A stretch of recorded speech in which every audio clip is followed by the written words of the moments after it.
Do I have your attention now? Aloha! Ya, sekarang gue mau membahas satu pertandingan yang seru. Akhirnya Arsenal tetap mempertahankan tren positif mereka setelah mengalahkan Spurs di Emirates Stadium 3-1. Walaupun harus bermain 10 orang di sisa babak kedua, namun yang jelas Arsenal dari secara permainan, secara peluang, mereka layak menang, layak unggul, layak berpesta atas derby London Utara yang terjadi kemarin. Nah, di pertandingan itu dari line up yang diturunkan, Arsenal bermain full tank, menurunkan semua pemain terbaik di posisinya masing-masing, sementara Spurs juga bermain full tank, hanya minus Kulusevski yang seperti yang gue bilang di preview, dia tidak bisa main karena masih mengalami cedera, dan Son yang mencetak hat-trick di pertandingan sebelumnya tidak terlihat apapun di pertandingan tadi malam.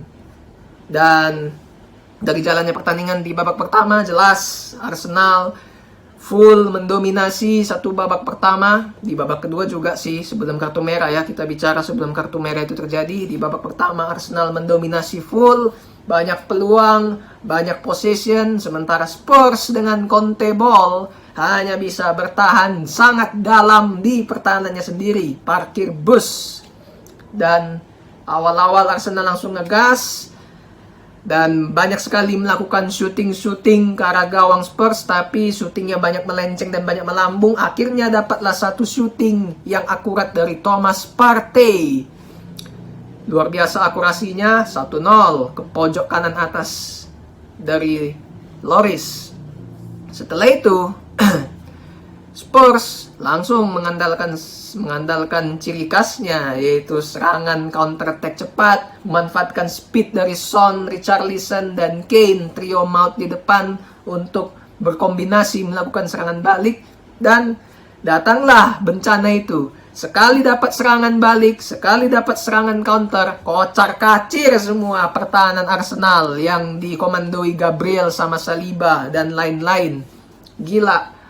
Benar-benar situasi itu sebelum terjadinya penalti sangat kocar-kacir, dan satu momen itu merusak, mengobrak-abrik pertahanan Arsenal parah sekali, sehingga akhirnya terjadilah penalti itu di mana Gabriel begitu bodoh, begitu tolol, dia langsung ambil, langsung makan kakinya entah siapa itu. Ya, inilah memang Gabriel selalu saja melakukan hal-hal konyol di pertahanan Arsenal. Akhirnya Harry Kane eksekusi satu sama penalti dan layak penalti.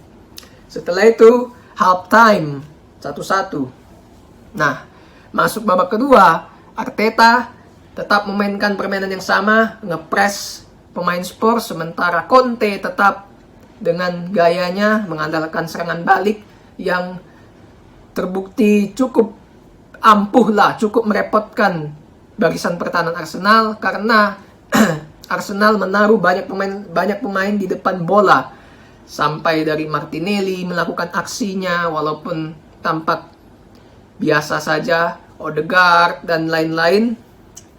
Dan akhirnya Gabriel Jesus dapat gol kedua lewat syutingnya Bukayo Saka yang diblok oleh Hugo Lloris. Namun Christian Romero tidak sigap, akhirnya Gapsus step in bola itu 2-1, dan sangat penting sekali.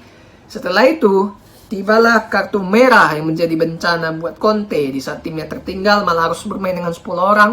Apakah itu layak kartu merah? Ya, itu sangat layak kartu merah, karena Emerson jelas-jelas dia menginjak tulang kering dari Martinelli pada saat perebutan bola. Tidak ada intensi kena bola, sehingga wasit langsung kartu merah, dan itu sangat layak. Akhirnya setelah kartu merah tersebut, pemain Spurs tidak bisa melakukan perlawanan lagi, mereka cuma bisa bertahan, dan Conte melakukan banyak pergantian pemain dan tidak mampu berbuat apa-apa. Son pun tidak bisa memberikan apapun, sementara Arsenal bisa memanfaatkan keunggulan jumlah pemain tersebut dengan mencetak gol ketiga, which is yang kill the game.